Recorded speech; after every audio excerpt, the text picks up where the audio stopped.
Hey guys, welcome back to my channel.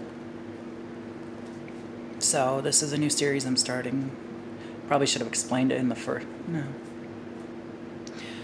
I didn't explain it in the first video. There are some things that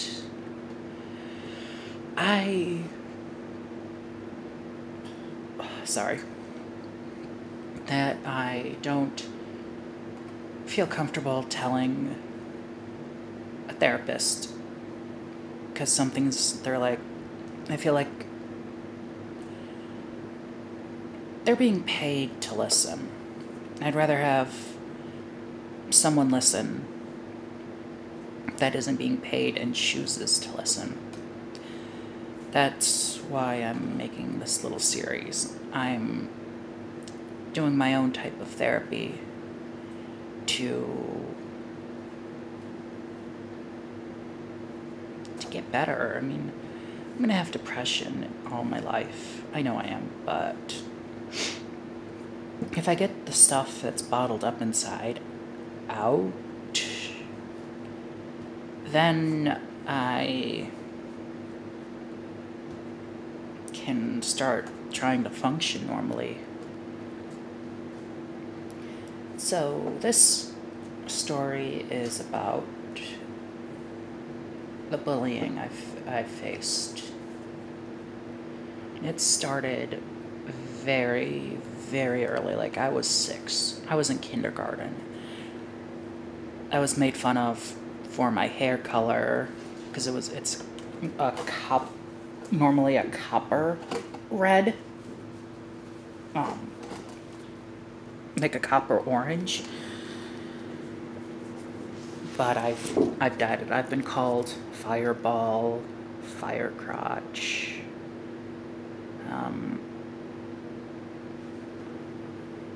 Those are really all the names I can remember. Fireball, yeah. That I remember. I mean, there's probably others, but I was, like I said, I was 6. So I pretty much blocked it out. And I was also bullied because I was bigger than the other kids. I weighed more than the other kids. And I was bullied. You know, I was called fat, pig. Even in kindergarten, there was a lot of, there was a lot of good people and there were bad people.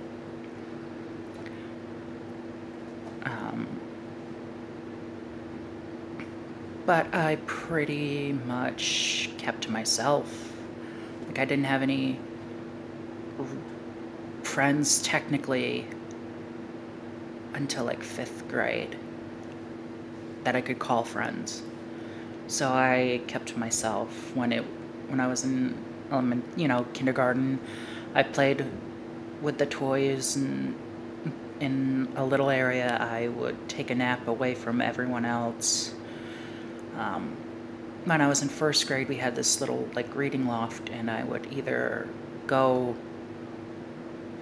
under it and hide between the little beanbag chairs, or go on the top and, avoid everyone. There were times where I went to the bathroom just to avoid kids, because they were, who would have thought that a bunch of kindergartners and 1st graders could be mean? But apparently, this was before even cliques started. This was elementary school. And then when I was on the bus home one day in winter, I don't remember when. I just know it was in winter. I was wearing a hat and a scarf because it was, it was cold. This kid came up to me, took the scarf behind my neck and started choking me with it. The only reason he stopped was he was at his, he was at his bus stop. So when I got to mine, I literally pretty much ran off the bus, told my mom.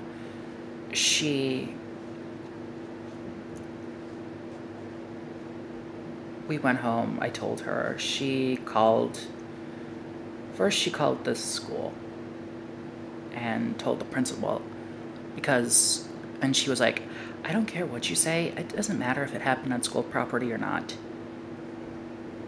As long if a child is on the bus, you are still responsible for them until they get off the bus.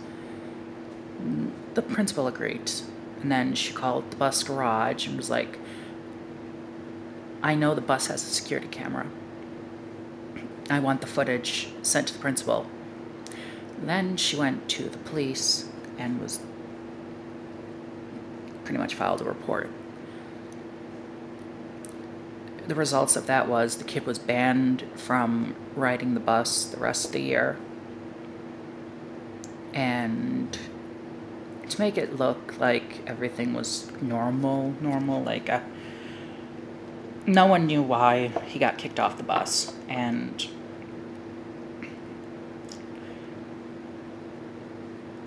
he was a bully anyway, so there were probably other kids that had reported it.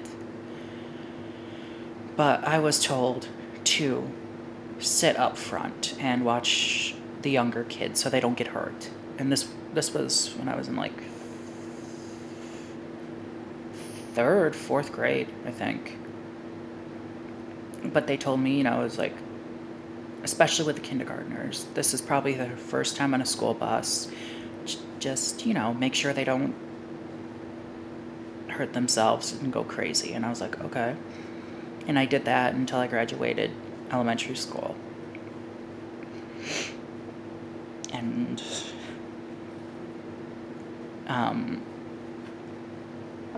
luckily, I had a little issue in 1st grade, but no one figured it out except the teacher.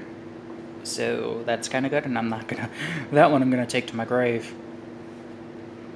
But in 5th grade, like I said, I started getting friends. They were all right. And then in 6th grade, we just started fighting. And then in 7th grade, we kind of reconnected, and I met some new ones. But they weren't the best. Like, they were using me. But since I really didn't know what to feel or how to react, I pretty much let them. They called me names, they took stuff from me. And one day, near the end of 8th grade, one of them pantsed me. And for those who don't know, it's come up, pull your pants down, run like a coward. And that's pretty much what they did. I had never felt so betrayed before. And then after that, summer break had happened, and I didn't leave my house the entire summer, except for my birthday. Or if the library called and told me I had some books in. But even then, I didn't really want to go. But I did, and one day the librarian was like, you haven't been here very much, is everything okay? And I told them what happened, and they were like, oh, wow, I can't believe that. And then, I'm all over the place with this story, I can tell. In 7th grade, a kid had brought a ton of video games, like Game Boy Color games, Game Boy Advance games, and left them in the open, unattended, while he went to the bathroom. Some of them disappeared, and he assumed I did it, and He was like, where are my games? I'm like, what are you talking about? And he was like, such and such games are gone. I'm like, I don't have your games. Like, well, you're the only one around. I'm like, I don't have your stupid games. And he kept going on, and another girl was like, would you shut up already about it? He doesn't have your stupid games. And I didn't. I even emptied my pockets. And when I went to my locker after that class, he pushed me and head first into a concrete wall. In front of my homeroom. And if the teacher had come out about 5 seconds earlier, they would have seen it.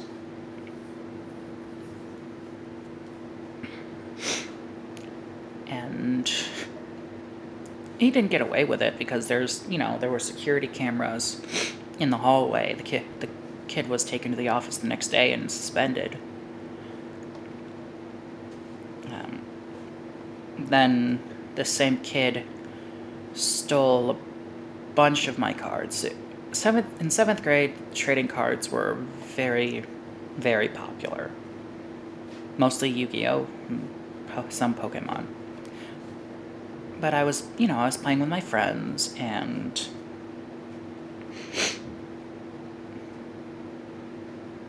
I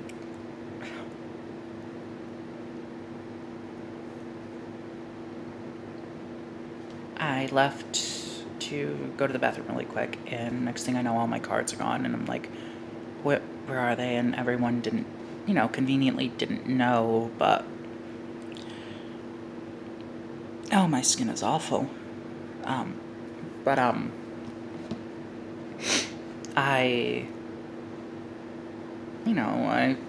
The teacher was wondering what was going on. Like, my entire set of cards are gone. They're like, okay, and the kid did give them back and was told to go to the office for stealing. That same year, I got stabbed by a kid with a pencil, and I've still got the mark. How do I... There is a gray... There's a gray mark, like... Okay, look, this is gonna be easier. We'll use this arm for an example. Like, right... I can't even do that. Okay, say this is my arm. We'll just use my hand. I have a gray dot halfway up my arm from when the kid stabbed me. So I stabbed him right back. And I did it better because I drew blood. And the funny thing was, he got in trouble for it, not me, because my mother was like, he could have gotten lead poisoning. And the kid didn't bother saying that I did anything because they probably didn't expect me to fight back. But luckily, when 9th grade rolled around, the bullying sort of subsided. But then they were they were using stupid names. Like, they took my name and took my full name and said, my pits really smell. And, it was like, Brandon's pits really smell. And, stupid, like, kindergarten level insults. One day I was like, what in the world is wrong with you? We are in high school now. Grow the fuck up. And they left me alone after a certain point. But couple of years, I was in 11th grade, and the kids that I was friends with showed up randomly at my door. And they were like, hey, we haven't seen each other for a while. We want to catch up. I foolishly let them in and left them unattended. They stole 40, 50, like $80 from my father. I lied and said I went to the store, converted them into money, like dollars, so it was easier, because he kept quarters around for laundry, even though we had a washing machine. Dumb. Yeah, they did it a couple of times. Well, actually, no, they did it once, and then they tried again, but I had hid the money where if they went into there, I'd be a little disturbed. But, like I said, once 10th grade rolled around, the bullying subsided, because they pretty much, everyone was in their own cliques and dealt with their own bull. But the reason I started dyeing my hair was because of every day from kindergarten to 8th grade, I was bullied for my hair color. And my father wouldn't let me dye my hair, but after a point, I was pretty much saying, I'm dyeing my fucking hair. I've had enough names. And when I did it, the names stopped, because I looked like everyone else. I've been dyeing my hair now about 10 years. Not blonde, and I started dyeing my hair blonde in 2009, but I went with a brown color before for a long time. But I'm like, it felt good to feel normal. But I've grown up, and I dye my hair now because I've got self-esteem issues and self-confidence issues and body issues and stuff like that. I feel better with my hair blonde, or dyed at least. But there might come a point where, there was a point in like 2010 where I went back to my natural hair for a while, because a friend's mother convinced me that you should be proud of it because your hair looks like Reba McEntire's, and she's a huge country singer. I believed it, but then something happened and I started going back to blonde. But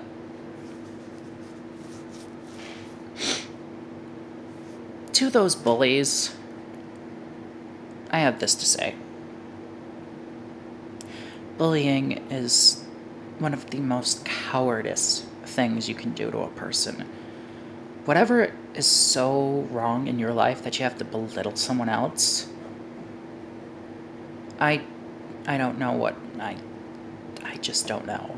Like, whatever. But I've grown and I don't care anymore. I make videos on the internet. I've pretty much given up on the I don't care what people think train anymore.